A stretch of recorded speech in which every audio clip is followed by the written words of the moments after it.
کل میری ملاقات ایک دیسی لبرل سے ہوئی اور اس نے کہا کہ آرمی چیف صاحب نے حالیہ ہفتوں میں یا مہینوں میں آئین کی پاسداری کے حوالے سے بیانات دیے ہیں جو انتہائی قابل ستائش ہیں، لیکن اس کے بعد اس نے تابڑ توڑ حملے شروع کر دیے اور سوالات کا ایک نا ختم ہونے والا سلسلہ میرے سامنے رکھ دیا۔ اس نے کہا لیکن میں یہ سوچتا ہوں کہ اگر ملک میں قانون اور آئین کی عملداری ہوگی تو کیا آ، عاصم منیر صاحب کرسی لگا کے وزیر اعظم کے برابر میں بیٹھ سکیں گے، کیونکہ آئینی اور قانونی طور پر تو وہ ایک ڈیفنس سیکریٹری کے انڈر میں ہیں، اور اگر وزیر اعظم ان کو خود کرسی رکھوا کے بٹھواتے ہیں تو کیا وزیر اعظم کل ریلوے کے چیئرمین کو، پی ٹی وی کے چیئرمین کو، ریڈیو پاکستان کے چیئرمین کو، گوادر پورٹ اتھارٹی کے چیئرمین کو، یا گوادر ڈیولپمنٹ اتھارٹی کے چیئرمین کو، یا کراچی پورٹ ٹرسٹ اتھارٹی کے چیئرمین کو ہی بٹھانا شروع کر دیں گے؟ پھر انہوں نے مجھ سے یہ بھی کہا کہ کس ضابطے اور قانون کے تحت جو ہے وہ فوج جو ہے وہ اسکول بھی چلا رہی ہے، کالجز، یونیورسٹیز، سیمنٹ، دلیا، انشورنس کمپنیاں، بالکل اسی طرح بینک چل رہے ہیں، فرٹیلائزر چل رہا ہے، وغیرہ وغیرہ وغیرہ، ہاؤسنگ اسکیم وغیرہ۔ پھر اس نے مجھ سے سوال کیا کہ آپ نہیں سمجھتے کہ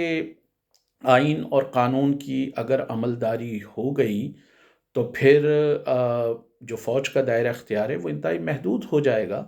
اور اس نے مجھ پر پھر مزید یہ حملہ کیا کہ کیا آپ نہیں سمجھتے کہ فوج نے ہر جگہ ایک پیررل یا متوازی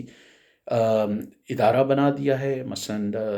وفاقی کابینہ پہ اسپیشل انویسٹمنٹ فیسیلیٹیشن سینٹر بنا دیا ہے، چاروں صوبوں میں جو صوبائی کابینہ ہیں ان کے اوپر کور کمیٹیاں بٹھا دی ہیں جو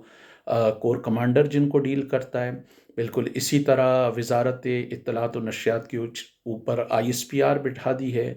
جو نہ صرف خبروں کو دیکھتی ہے بلکہ فلم انڈسٹری، ٹی وی، ڈرامے اور ہر طرح کے پروپیگنڈے کو۔ اسی طرح پولیس کے مقابلے میں رینجرز اور ایف سی اور دوسرے ادارے بنا دیے ہیں۔ اینٹی کرپشن کے مقابلے میں جو ہے وہ نیب قائم کر دیا ہے۔ بالکل اسی طرح اور جو دوسرے ادارے ہیں ان کے بھی متوازی ہمیں جو ہے وہ ادارے نظر آتے ہیں۔ اور اس نے مجھ سے یہ کہا کہ کس آئین اور قانون کے تحت آرمی چیف صاحب جو ہے وہ سیاسی بیانات دیتے ہیں، یا کراچی میں تاجروں سے ملتے ہیں، یا طلبہ سے جو ہے وہ گفتگو کرتے ہیں جو انتہائی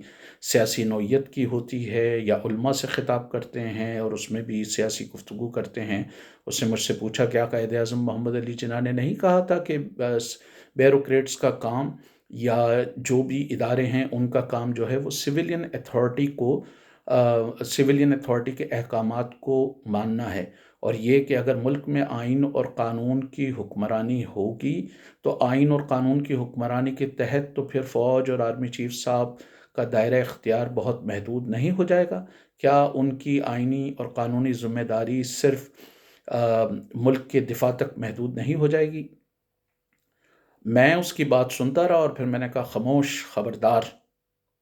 میں تیری ہرزہ سرائی نہیں سن سکتا، اور اس کے بعد میں اٹھ کے چلا گیا۔